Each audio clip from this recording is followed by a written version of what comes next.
All right. Thank you so much, everyone. It is my sincere pleasure and honor to introduce our next panel. ALPA does continue to excel in how we take care of our members, especially in their times of need. This morning, we get to hear from ALPA's pilot assistance leadership on all the pilot assistance that is available to our over 75,000 members at 43 airlines. I'd like to invite our pilot assistance chair, Captain Travis Ludwig, and his fantastic panel to come on stage and take their seats. All right, well, first of all, again, thanks for coming in day two. It was a long, great day yesterday. We got another great day coming up for you. So we're gonna spend a little bit of this hour talking about pilot peer support and all of my other programs and how we help our members every day. And so this is really a great opportunity for you guys to kind of learn what we do, both what we've done historically and kind of a forward-looking view. So I'm looking forward to that. As most of you know, and probably read Captain Ambrosi's Labor Day speech, he was talking about how we all have a focus on safety and solidarity, which I absolutely, completely agree with and couldn't agree with more. But I will also say he did point out that one of our other missions that we focus hard on is taking care of our members when they're in times of need. That specific one was a remark to the Maui fires. But we do it day in and day out, 365 days a year, 7 days a week. And that's so important to us, and this is really what we do. So at its heart, pilot assistance is a safety committee. Our job is to make our pilots safer and healthier so that they can operate in this complex national air safety system that we have and the complex airplanes that we operate. And they can only do that when they are at 100%. We don't want them out there operating with other things on their mind or other difficulties in life. And these committees are set up specifically to help them with that. And I think we're going to show that over the next hour or so. So looking back, as much as I hate to say it, looking back at the pandemic, we can talk about how much it impacted us as a society as a whole. And pilots, although we think we're super people, we are not. We're normal humans, and we were affected just as bad.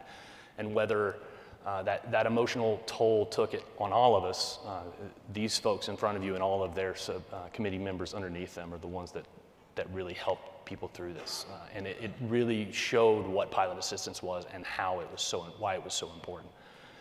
And so whether it was talking to Elle about how the virus was actually affecting the body and the medical status, or the mental fallout from all of those mental stressors that we had from social decline and social interactions that make us human, it was really, really nice to see these folks day in and day out really pulling the weight of getting our pilots mentally ready to return to work, which was spectacular. So moving forward, I would like to point out that we have some committees that have been around for a while, but we're still on the cutting edge. We're still doing things that a lot of not only us as industry, but outside of our industry really looks to for guidance on how things get done.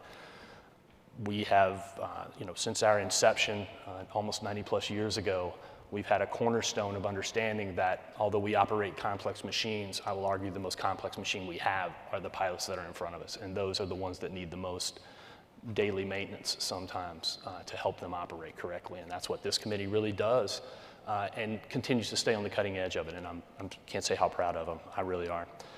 So we can go to the slides real quick. I'll just bring up the breakdown of who all these people are, and I'll start here. Perfect. So these are our 6 committees. There's kind of a list of what those folks do, where they get their mandate, how we actually formed, and what we actually do. But starting here on the left, the Air Medical Chair, chaired by First Officer. I tried to give you an upgrade already. Ellen Brinks. I've been able to do it for Delta. a while. I just right. decided I didn't want to. Next is Canadian Pilot Assistance, Capt.Tom O'Toole from Jazz. CIRP, Critical Incident Response, Captain John McFadden from United. We have Mr. F.O. Craig Ohmsieder. I'm not used to using their titles so officially. At HIMS, which is Human Individual Motivational Studies. Pilot Peer Support, or PPS, there is chaired by Carrie, Braun, First Officer. And last but not least, Tom Letson there for Pro Stands as a captain at Delta. So although you see these 6 direct, what seem to be siloed committees, they're actually not. They work best when they're all together as a symbiotic group. They take a holistic view of the pilot and its health, both physical and emotional.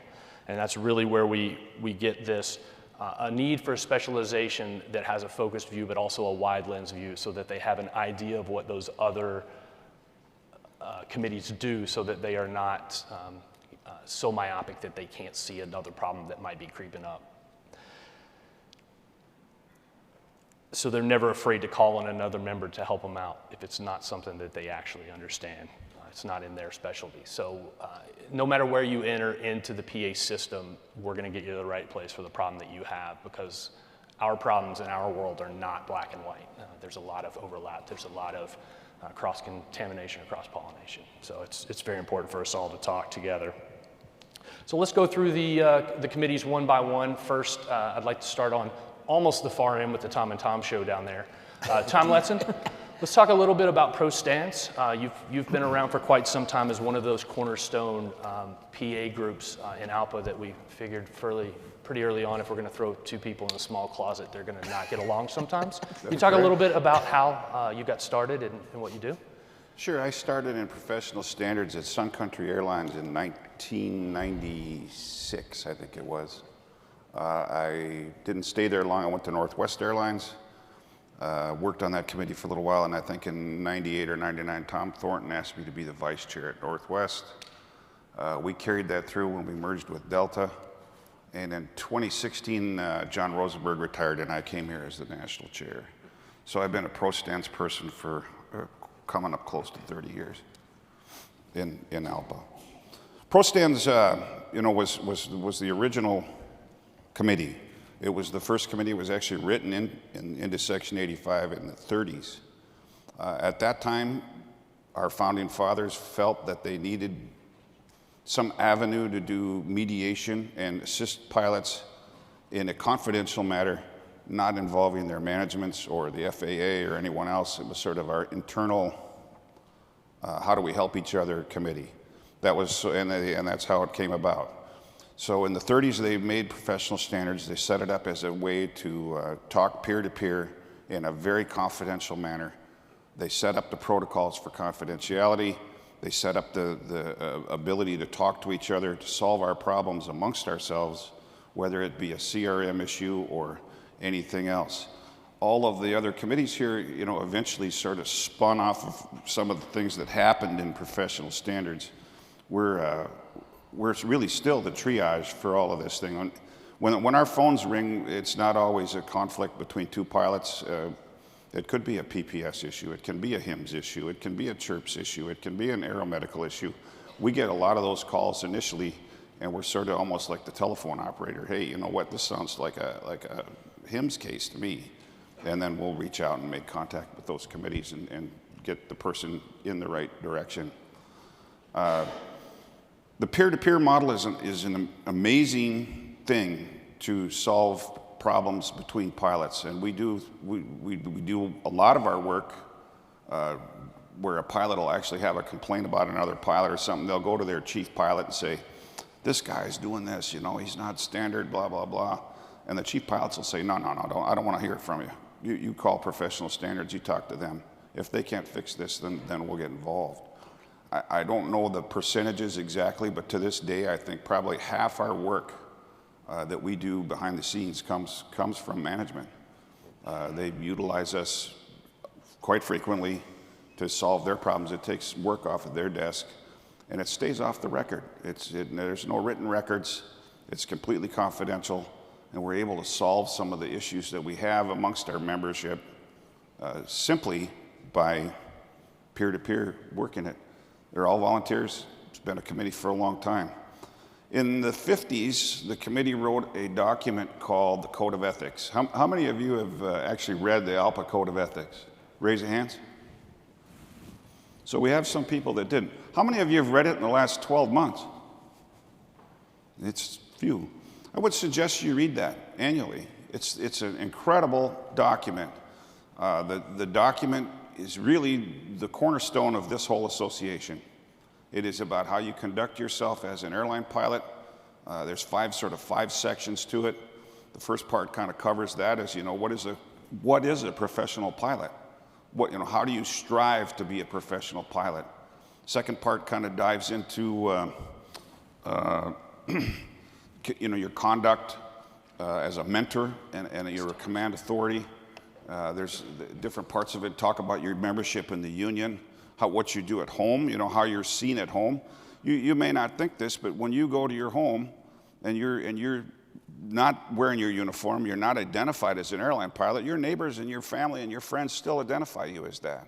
How do you represent this profession in your whole life? And it's a great document. It's as good today as it was the day it was written. It's accurate. And we use that as a cornerstone of how to guide professional standards cases. We're trying to fit, it's a gold standard. It's the moral idea of what the right thing to do is for each other. And if you haven't read it lately, take a chance or take a minute and scan it again. It should almost be required reading for everyone here annually. It's what we use to sort of drive all of what we do. Yeah, those are great points, Tom. I really want to talk about your piece of confidentiality and how that was a root cornerstone, because I think that feeds to all the rest of the committees as I see them shaking their head. How important that really is. We developed our how we deal with people based on the fact that it's completely confidential. There's no written records. There's no phone conversation records. There's no anything. We talk to people. There's no track record of what happened. It goes off the record. There's nobody keeping score of what, you know, who got what. You know, are you a frequent flyer, blah, blah, blah. Now, the committee people do kind of know who our frequent flyers are, and we have them. But there's no documentation of that. If somebody wants to say, well, what happened on what day, we'd say, oh, we have no idea. We don't keep a written record. It's completely confidential, and that is the successful piece of pilot assistance, so that a pilot can feel comfortable in going to one of these committees, and they know that what they're telling us stays there. It does not get on the web board. It does not go out in the cockpit, you know, blah, blah, blah thing. It stays there. They can get the help they need, whether it's with a particular other pilot conflict or a oddball case, or it gets shipped into another one of our committees. It's super confidential. They know their information is safe with us. Management doesn't know about it. The FAA doesn't know about it. It stays with us, and we're able to work with these people under that trust. That's what makes us successful. They trust us to get them set up in the right place. Confidentiality is the key to not just my committee, but to help me out here, I think all of us. It's a huge part of our thing. That was the original intent in the 30s when they wrote it. A peer-to-peer support program that stays completely confidential, and that's what makes us able to help our pilots. Perfect, perfect. One more thing I want to touch on real quick with you is you mentioned that code of ethics and how important it is to the program, and every one of our pilots. There's been a recent change to that, some language changes. Do you want to talk about that just real quick? We did revise the language. We took the 1930s, everything was he and him. And I think we switched it to they. We made it more inclusive. As you know, my XO is Captain Jason Graves. He's here somewhere. We helped initially set up the Debbie Committee, which at the time was a presidential committee under Captain Joe DePete. We helped get sort of organized and help them get started. We talked to them extensively. They helped us do a rewrite of the Code of Ethics to make it more welcoming to all of our members, and that's all that was changed. It's essentially the same document. It's just some of the pronouns and things were modified to make it more inclusive to our current membership. Really kind of cutting edge for you know, the first of the committees to really take on that responsibility of realizing that language matters and that those pronouns are important to really include everybody. So we'll switch gears here now from one of our oldest committees to our pilot peer support, which was one of our newer committees, particularly dealing with the mental health aspect of this. Carrie, can you speak to what maybe you've learned from the other groups as you were being stood up and kind of where things are at now? Yeah, so the Germanwings accident led to the Aviation Rulemaking Committee on Pilot Fitness in 2015. And they said, you know, that ALPA and the industry had some great programs out there, but there was a hole in the safety net when it came to pilot mental fitness. And what the creators of the PPS program did was they looked at all these other committees that were already upstanding to see what the best practices were for confidentiality, how to get that trusted pilot-to-pilot relationship. And they created a program based off of the best practices, but modified to fit the needs of the pilot mental health model. And so the program was stood up in 2017, 2018. I've been involved since the onset of the program being stood up. We pulled it out from underneath Aeromedical in 2020 during the pandemic because we saw the need to be able to operate and have a larger structure to support our members. And I think that confidentiality piece is huge. A pilot can talk to a pilot trusts a pilot. And there's a huge stigma in the industry still today of pilots seeking help, and there shouldn't be. But having that trusted pilot-to-pilot relationship and that confidentiality is key to get pilots to come forward and deal with the struggles that they're going through. Oh, that's great, yeah. Can you talk a little bit maybe about some of the outreach that other folks have gone to you, some of the other people outside of ALPA that maybe have talked to you and requested kind of a guide to, because we're getting good at this? Yeah, so we're very plugged into the aviation community at large internationally, dealing with New Zealand and Europe and Asian models, all recognizing that what we have here is really important and working on getting that safety net all across the world. But outside of that, Customs and Border Patrol has come to us, NATCA has come to us, and we're really seeing an industry-wide move towards wanting these peer models and getting people the help that they need in an industry that has kept mental health so secret for so long. All right, yeah, those are all great points. Can you talk a little bit maybe about the training process and how we get our peers spun up on this? I understand it's not just a quick course. No, it's not a quick course. It's 14 didactic hours, 16 in-classroom hours. The program was created by an educator, lawyer, mental health professionals, and pilots in the room. And once the launch of the program happened, we realized that pilots don't learn the way an educator may originally have thought that they learned. So we've had to modify things along the way. But we teach basically mental health first aid, listening skills, pilot resources, and then how to protect yourself as a peer. So self-care and legal considerations and policy, you know, that confidentiality piece. Do we keep notes? No, we don't. How long, if you need to jot something down, should you keep it? You know, things like that to protect our peers and to protect our pilots. Our recurrent is rewritten every 2 years and is also peer-reviewed and vetted by mental health professionals. We need to keep up on the current topics. One of our issues we started getting feedback from right away from our peers was that generational differences in communication styles, so the boomer millennial thing. But it's true. So how do our peers talk to people from different generations? And also we were starting to see some peer fatigue, compassion fatigue and burnout. And so we did a deeper dive into how to protect yourself from compassion fatigue and burnout. We're now on our second iteration of our recurrent, and now we're dealing into salutogenesis, which for those of you that don't know, it's a very heady topic, but it's basically how you look at a person from a position of wholeness and wellness versus looking at a position from a person of disease. And then also, because of the work that Tom had done with the Debbie committee, we really saw a need to do a Debbie module for our peers, understanding how minorities in aviation experience life as an aviator. And so, you know, we'll do this recurrent for another 1.5 years, and then we'll launch another one based on the newest science and mental health. Yeah, and that's a lot of lift to make those. A few of us on stage have know how much work that PPS program is to keep up and running. One last piece I'd like to throw out there. You know, this topic we're talking about is supporting our members. We have a lot of smaller airlines that don't have a lot of peers. How do we, as national, help take care of all of our pilots?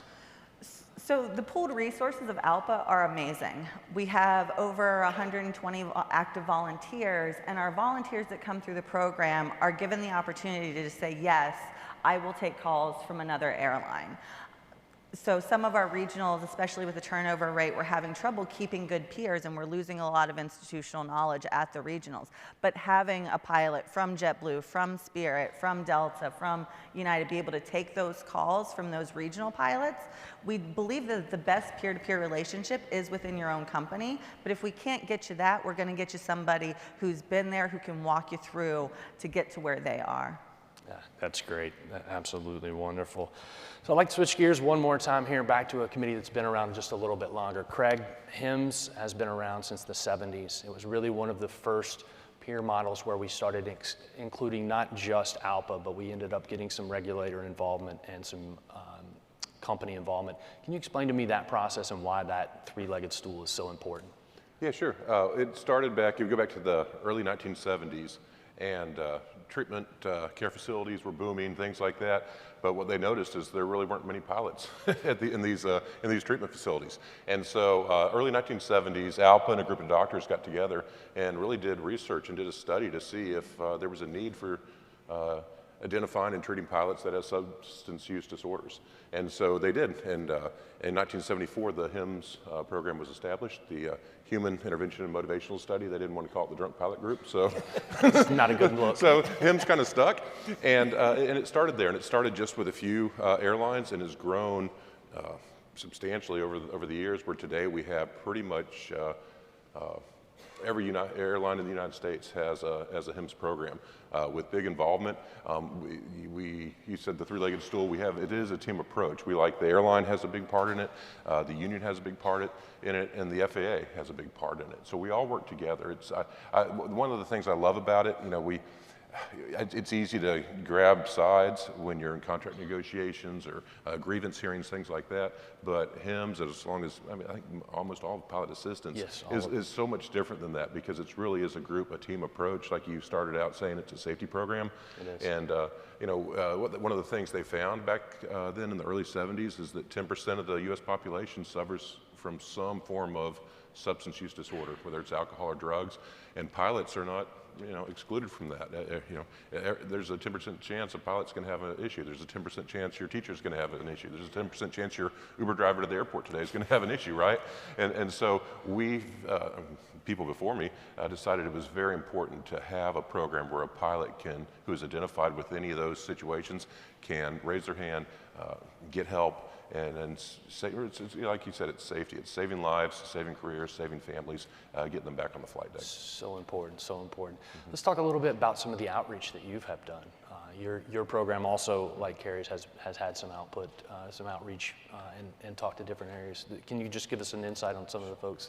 Yeah, we have done a lot of outreach. We've done quite a bit here in the U.S. We've had several airlines that going back prior to me, that saw the success of the HIMS program with other airlines and was like, well, we want that, how do we do it? And so my predecessors would go to these airlines and do presentations. I've done a couple of those as well here in the United States. And then one of the really neat things is we've seen that as this HIMS program has been established over the last 40 plus years in the United States, other countries are realizing how great it is. And so you look, we heard Ian talk about the Canadian program. We've heard Billy Peterson, my vice chair, just went a couple months ago down to Australia to help them. I've been invited to New Zealand to really help them with their program. The European Union is saying, hey, and what they found is they've started to implement programs of testing without any way of helping the pilot or any way for that pilot who might have a problem to raise their hand and say, hey, I think I might need some help. And so they've worked backwards with us and say, hey, you guys are the gold standard in this.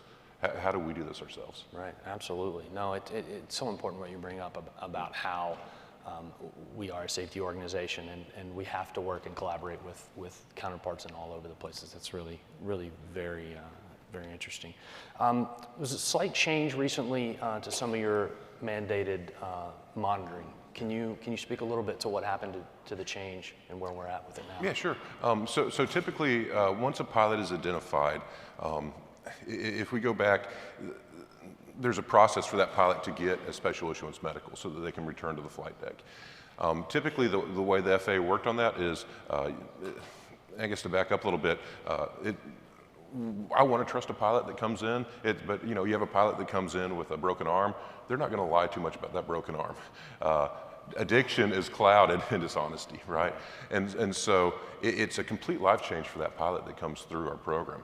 I've never seen, I've been doing this for over 20 years, and I've never seen a pilot wake up one morning and be like, you know, life is great, my kids love me, my wife loves me, you know, I'm going to church, I'm volunteering in my community, I'm doing all this, I think I'll go into HIMS. You know, it just doesn't happen, right? There's always a bunch of consequences that happen that lead the pilot to that. And so to monitor that life change, we kind of use the concept of trust but verify. I want to trust that he's doing well, but I'm going to use whatever resources I can to verify that he's doing well, you know, doing good as well. So we'll have HIMS-trained peer pilots, HIMS-trained chief pilots, we'll have aftercare counselors, we'll have psychologists, psychiatrists, a HIMS-trained AME. All of these people work in that along with no notice drug and alcohol testing on this pilot, and we will, you know, it's many eyes on this pilot, especially initially. And then, so the initial program with the FAA was anywhere from 2 to 5 years that pilot would receive a special issuance medical. If they demonstrated good recovery, after that time, they were released back to a normal medical. A few years ago, the NTSB came to the FAA and said, hey, you know, alcoholism, drug addiction has been identified as a disease. You know, it's an actual change in the brain pathway. It's a disease, and it's a lifetime disease. Shouldn't we have lifetime monitoring? So that's when the Dr. Penny Giovanetti came to us and said, hey, we're going to do lifetime monitoring. And that was not received well at all by the HIMS pilots that don't want to do weekly aftercare, you know, all this stuff for the rest of their careers. So, you know, we got together and they heard us, and it was a great way that we worked together with the FAA. We had multiple meetings, both in person, through Zoom, hours and hours and hours of myself, 30, 40 other HIMS chairs from around the country, meeting with the FAA doctors to figure out a plan to do this. And what we came up with was a step-down plan that instead of doing all of those items that I just talked about for 5 years straight like we used to, we're going to do them for the rest of our careers, but it's going to be tapered down. And in the end, it actually ends up saving the pilot a good bit of time and money as long as they're established in good recovery. Yeah, absolutely. Yeah, that's really great. I appreciate all that you do. One last real quick question. What about the success rate of HIMS compared to other programs in addiction outside of ALPA? And what do you attribute those successes to? Okay, yeah, HIMS has been very successful. We look at what pilots have invested in their careers, the time, the money, the stigma, everything. So I think that desire and everything that makes a pilot a good pilot, all our personality traits, which can be difficult for our spouses sometimes, but you know, make us good pilots. It makes it very difficult for us to come into recovery initially, but once we can change lanes and apply that personality trait to being in good recovery, it works really well. The other thing we see is this monitoring and support program that we have that I just talked about. It really helps the pilot get off on a good foot. And so if we look at a typical person, non-pilot that just comes into, say, an Alcoholics Anonymous program, you know, we're looking maybe 20-25% success rate of that person coming into the rooms of AA and staying sober and never going back to drinking. For a typical pilot, we're looking around 75%. First time through, never drinking again, never having a relapse. If we give that, if that pilot has a relapse and comes back through a second time, it's up over 90% success rate. That's amazing. It just really shows us being one piece of that safety puzzle and really dedicating our time and resources to helping our pilots every day. It's a wonderful thing. So I'll switch gears one more time here, coming to CIRP. John, as we've heard on here prior, we have a lot of resources. While ALPA does, their sole mission is try to prevent accidents and incidents, those things happen. Can you tell us a little bit about what CIRP does and how they would respond to such things? Absolutely. Thanks, Travis. And thanks for the support. It's a phenomenal program I've been involved with for, 25 years or so. A lot of times we'll say the easiest way to describe what CIRP is to say what it's not. It's not a counseling or a therapy kind of thing. It's not hand-holding. It's not a warm and fuzzy committee. So, and the easiest way to explain that is really where it started, Travis. Back in about 1988 or so, we had an event that occurred at Aloha Airlines where they had a severe catastrophic failure at altitude. Mimi Tompkins was the first officer on that airplane. And when she came back and landed, tragically, they had one loss of life with the flight attendant, unfortunately. I think that haunted her for quite some time, and perhaps still does today. It would any of us, I think. Very difficult scenario, and very, very tragic. However, in the aftermath of that, many folks hailed them as heroes, that they actually got the airplane back on the ground. Pretty phenomenal and truly heroic. But I think what we discovered was, in Mimi's case, she felt, even up to 9 months afterwards, there were still some after effects of that. And what we've learned, because of Mimi and all the folks that did the work to establish the program, really is that the body reacts differently to traumatic stress versus the standard stress that we have in our daily lives. So what she did, Mimi said, there has to be a better solution to dealing with this than what we've seen other pilots deal with this. So she went and did some research, found an organization called ICISF that works with predominantly firemen, EMS personnel, paramedics, police officers, SWAT teams, special forces groups, and said, how do you get somebody back into the game quickly so that they're not dwelling on what happened yesterday or the day before? And so we actually have a standardized process for this. So in CIRP, much like the other committees we talked about, entirely voluntary, confidential, no written records, and we work across borders. So I think one of our biggest successes in the past year has been the fact that we conducted a training up in Canada, and we had a number of folks that went through that class. It's been phenomenal because the body doesn't really care if you're on one side of the border or the other. The reaction is the same when you take a flock of birds into an engine and then land out of it or something. So to back up, when this was established, Mimi got the support of the Air Safety Organization, the funding for it, grew it. We now have CIRP chairs and teams at virtually every airline. We're working hard to get the Canadian side up as well, but it's tough. In this environment, we have people moving very quickly. Yes. So I think one of the other sort of big changes or successes is we've conducted a lot of training in the last 3 or 4 years, and we've trained almost as many pilots in the last 10 years previous, in the last 3 years during COVID. And it's because really the passion of the volunteers. It's incredibly overwhelming to see the impact you have on a pilot when you walk through this structured, confidential, voluntary program. So I think one of the differences between perhaps some of the other committees and ours is that there's a triggering event. When something happens, we will actually have a peer reach out to that pilot. And that's where the voluntary part comes in. They'll offer an introduction, tell them a little bit about how the program works, that it's a very structured conversation, they don't have to participate, and most importantly, that when that peer contacts the crew, they don't even report back to their CIRP chair other than to say the situation is resolved. Because I think there's perhaps a misperception that says, does the chief pilot or does the LEC rep call you guys back and say, how's the crew doing? And our response is, we really can't answer that question because we don't get concerned with that. Our concern within the CIRP world is non-operational. It's pretty easy to understand. If you have something significant happen, like an assault on a layover, or a flock of birds in the engine, or a 777 where the engine comes apart on takeoff, it's natural for pilots to reflect back on that and say, what could I have possibly done differently? The problem is that when that happens over time at 2 and 3 in the morning every morning, it can lead to an unsafe condition where a pilot really is dwelling on that and then goes to fly with minimal sleep or is troubled by other things. So it's not counseling.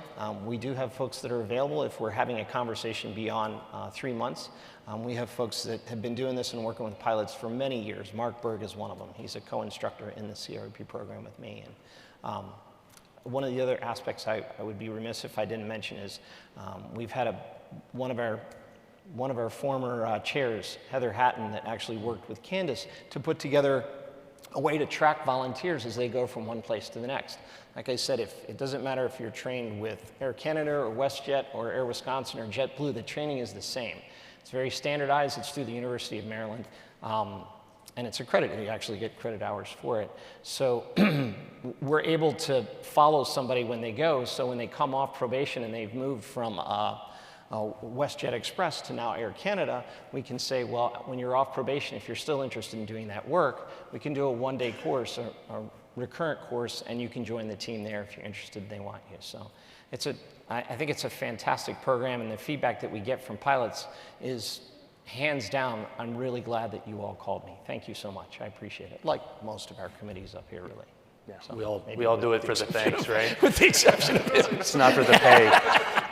That brings a point. I got a chance to sit in your chairs meeting. We talked about this, what we're calling, I think, a migration list. And can you allude maybe to some also of the training benefit cost for the airline that receives this It's individual? phenomenal, actually. What we discovered is that we have a multitude of, one of the biggest challenges we've faced for the last 3 or 4 years, really since the bounce back from the COVID downside is, we'll train somebody in CRP and there'll be a chair in, 2 months, and then suddenly they're gone. So we've spent all this money on training them, getting them there. But what we've discovered when we went through that list and that created that migration list is when we walked into the chairs meeting, I was able to hand Delta, FedEx, JetBlue, every carrier a list of folks that were there that they may not have known about before. And it was pretty simple. We just pulled up the list of all the people who had been through training and said, where are they now? Oh, that's not where they were before. So it's a huge advantage. As a United CRP chair as well as the national chair, we're going to be able to double the size of our team with a one-day training class in 6 months. And what would a standard new training class be for a brand new volunteer? For a brand new volunteer, it would be a 3-day class.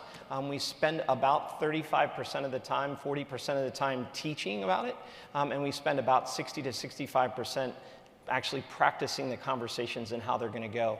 We tend to use a lot of mentoring feedback in those classes. Some of them have been as large as 80, so we can have seasoned volunteers sitting right next to somebody that's brand new. And it really works out well because it's like I say, you practice this really a facilitated conversation. It's non-operational, but at the end of it, we provide some educational tools, and then we follow that up by sending them that on, in an email with a PDF. We call it the CRP guide. Gives some way to respond to some of those traumatic stress and how to mitigate them. I'll make one correction for you, though. However, although it was easy for us, our hardworking staff may disagree that with is how very hard, true. how easy. Yes, they did a lot of work for it. yes. And for you that don't know, the way we get stuff done, because we're pilots at the end of the day who hug a few people, staff is really our legs and feet and get the day-to-day operation going. So although they're not up here with us, they do more than their lift for keeping us out of trouble. Absolutely.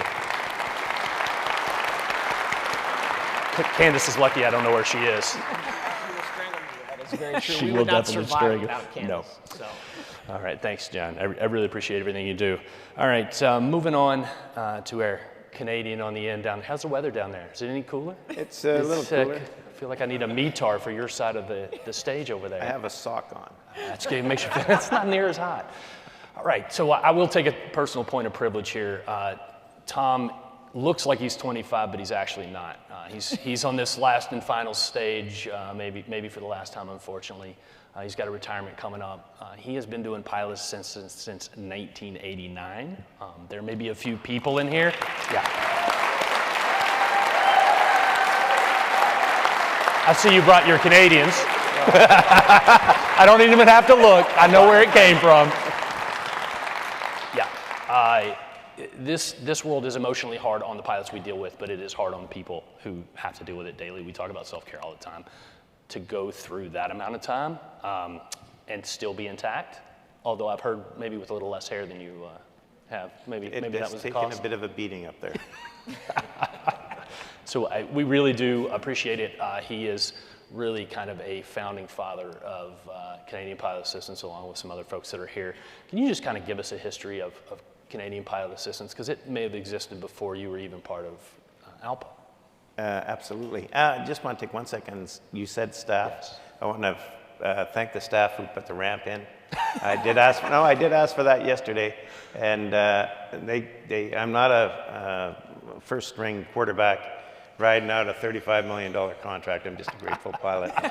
Thank you very much. Yes.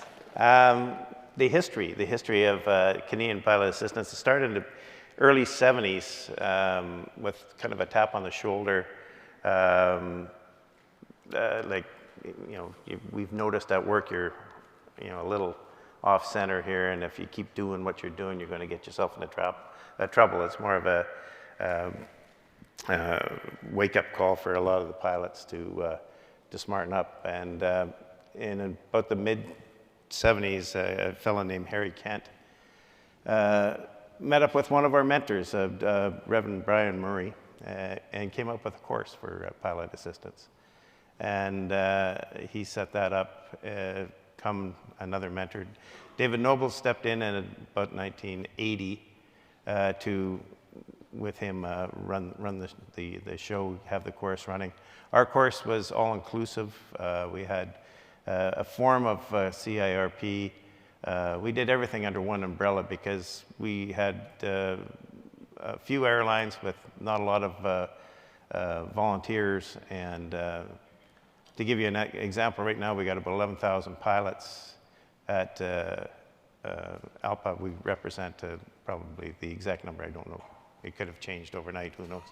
But that's not even the roster at United Airlines. So with the fewer number of pilots, fewer number of volunteers, and the space that we have to go, we do cross-train, and that's the program that we had at the time. And as we came into the 90s, we joined ALPA, of course. Some of our programs, we had been working on a CRP-like program through one of our pilots at RBC, a flight attendant at RBC, named Greg Janelle, and he met up with Mimi Tompkins, as you were saying, and that was sort of where we started. I got involved with Mimi. I was her Canadian vice chair for a while. I spoke Canadian for her, and Very important. which is very important.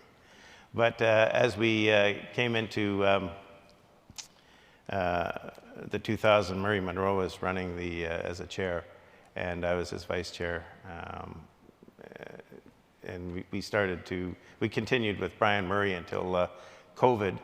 When COVID hit, that's when a lot of things happened. We had Brian Murray retire, essentially throughout COVID. He was doing some online stuff, and then he finally retired. And so we were without training. So we had to find some training, which Carrie gratefully showed us her PPS course, and this could work in Canada. They've been very nice about adding little Canadian isms to it. If they talk FAA, they now talk about Transport Canada and rules like that. Again, with John McFadden, we got CIRP up and running, and so it's been a road to hoe, but we started off with about nine airlines we were representing before COVID hit in 2019, and right now we have 21 airlines and 11,000 pilots. Air Canada has been the latest one that brought back a lot of our volunteers, in fact. So. Yeah. Let's talk a little bit about how you support those folks. Canada's a very large country, just like the US. Most of the population on that lower 49th parallel. But there are a lot of pilots further north, kind of geographically isolated. How do you help support some of those folks? We have a fairly open conversation all the time. We have a few WhatsApp platforms that we have open for people to contact us. My phone's always on. Yes, it is. We have the new proposed organization that on the Canada board level is going to have 3 vice chairs, all represented by the major, the larger groups in Canada. And the chairman is from another one of the larger groups, Jacques General. And through them, we're going to be able to support the smaller groups, because we have 21 airlines, like I said, and some of them are actually quite small. They're not more than 100 pilots. So, and everybody's mobile, moving towards Air Canada, which is a good Air Canada or WestJet or Air Transat, some of the bigger airlines. So there's people moving all the time. It's a chess game, and so it's been a bit of a challenge, but we're through all those groups we can service the smaller airlines if something comes up. yeah, it's amazing how many times I call Tom and, hey, Tom, what are you doing? I'm driving. Where are you driving to? And he'll name some city that I've never heard of. And it's a peer I got to go talk to. A lot of your peer take a lot of time and dedication to traveling to see those folks. And I think that's a point. Here in the U.S., we have a luxury of having a very large network and a lot of peers, and they have them too. They're just spread out a lot more with a lot less conductivity of airplane travel. So it's a lot more of time on the ground, and that's an important sacrifice. You talked a little bit about speaking Canadian. How important is that for you as we integrate our training programs? And what do you think of the outcome, the benefit for both sides to hear some what happens up there and happens down here? I think it's very beneficial because since Germanwings and the globalization of pilot assistance, it's important to find out how things are done at different countries. Every country's got its own culture, and every airline's got its own culture. And we have to, go in with a set of rules and mandates to try to make things work, but you have to respect the local cultures. And so we're doing that. And it's been great working with Carrie and everybody pretty much right along the line here to set up stuff like that for really moving now that you're at such a size to a jack of all trades, to kind of having those, what I alluded to earlier, a SME that has a focus but still has the idea of what everybody else does and can hand that baton if they need to, right? Yeah. It's beautiful. All right, last but not least, Miss L, how are you today? Well, I feel thank like you. I've been ignoring you sitting next to me this whole time.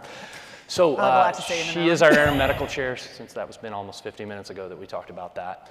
Aeromedical is a very large, nebulous term, and it's hard. So much so that we have a whole nother panel. We're going to have a Meet the Docs panel and have some Transport Canada, FAA, and Quay, one of our ALPA docs, on here to kind of delve into some more high-level things, big words, those kind of things.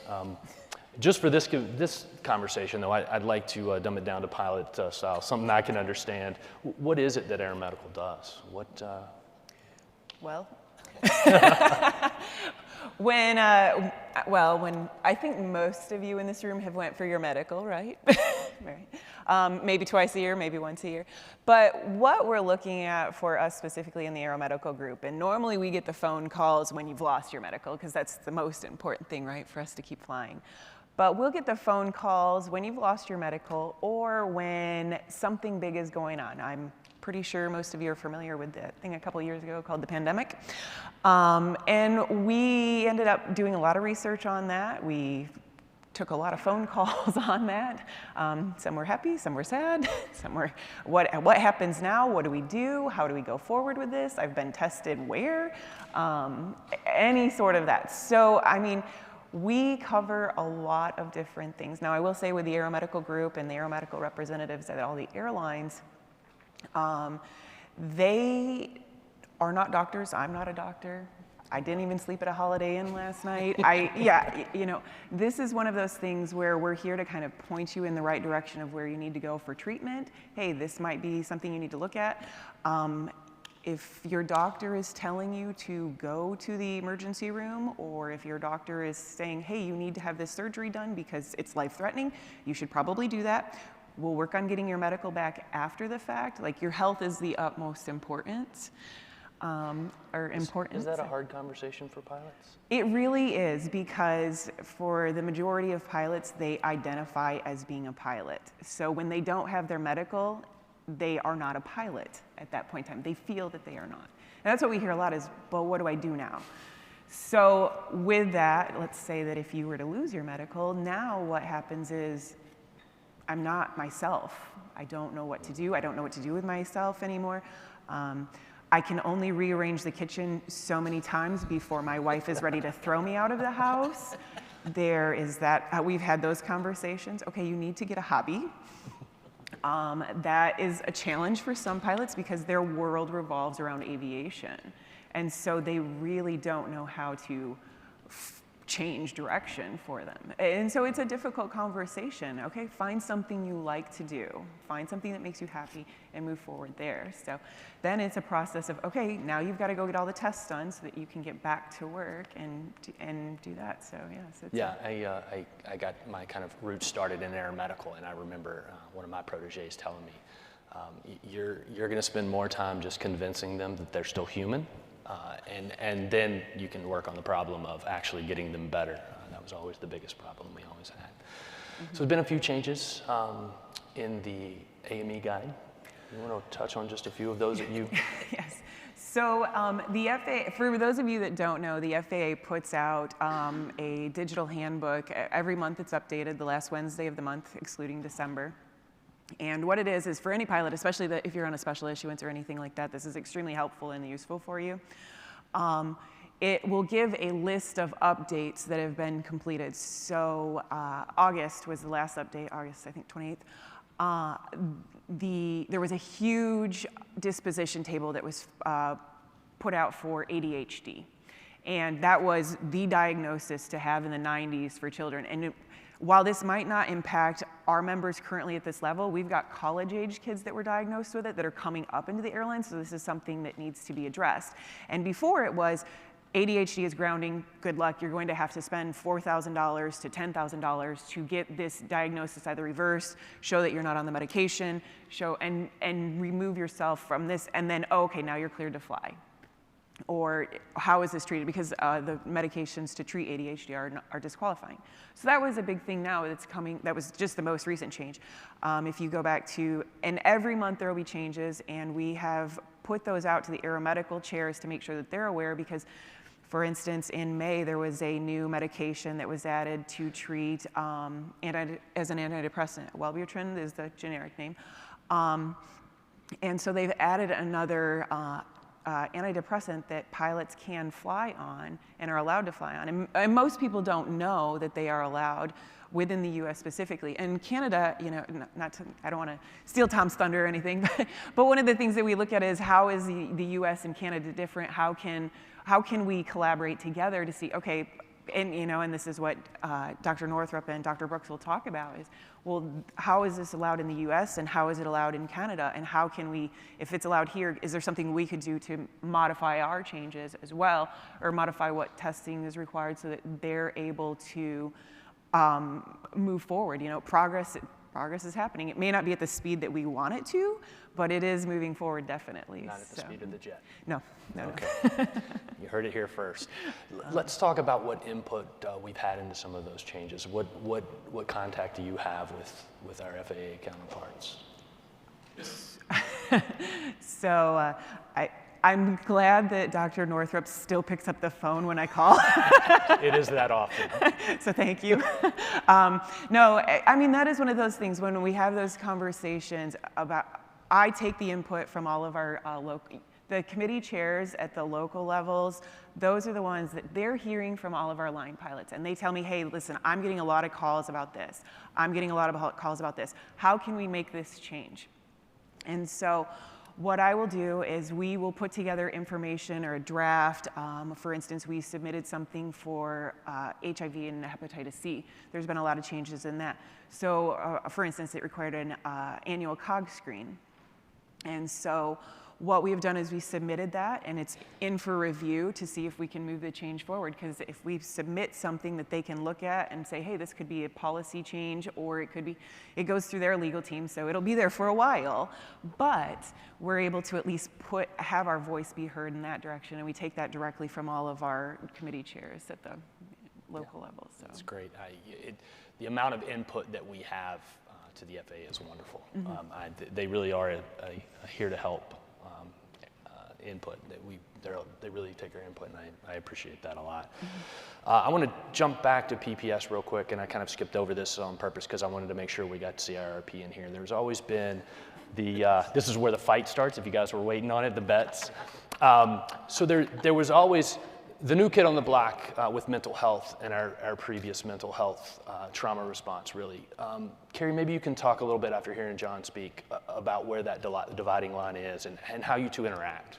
One of our predecessors always told us that yes, we have our sandboxes, but we're all on the same beach. We're all playing with the same sand.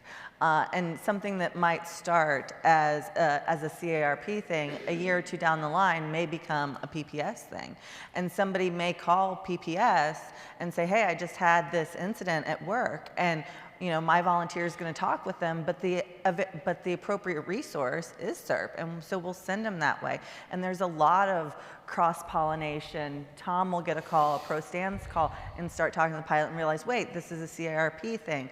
PPS might get a call and start going, wait, this is a HIMS thing. And so there's a lot of back and forth between all of the committees, understanding that we are that safety net for the pilot, and we have to work together hand in hand and get the pilot to the properly trained peer to help them become whole. And sometimes that involves more than one of our committees. I would say, from our perspective, the way that we tell LEC, MEC chief pilots is we tend to define it with work-related versus non-work-related. There's obviously crossover and things like that happen. But one of the best examples that I can give is we had a pilot that definitely was a traumatic event for him. He went to the hospital on a layover because he was choking. Like, oh my gosh, this is holy Christmas. But called us later and said, you know what, that peer that I talked to for a CRP event is one of the first ones I called because I knew him. I had a relationship built. He put me in touch with Aeromedical right away, and it probably saved my career, really. So it's back flying today. And Yeah, Tom. I think that the key One. thing that we want to convey to everybody here is this.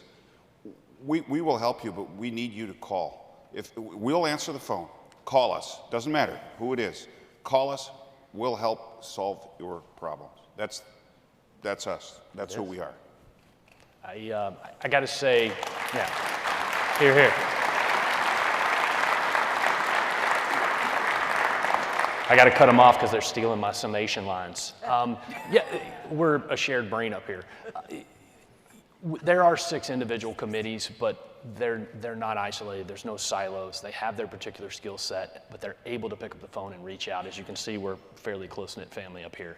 And this just trickles down. It's all the way down to the volunteers. You'll see when they cross-pollinate. A lot of them wear multiple hats because there is a lot of, can you talk to a pilot? That's what pilot assistance is.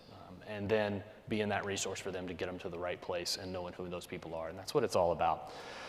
From the early foundations of ALPA, we've been doing this 90 years. We're getting really, really good at it. We are definitely a leader, not just in our industry, but we should be proud as pilots that people from outside of industry are coming to us to ask us questions of, you seem to have a program that works, how are you doing that?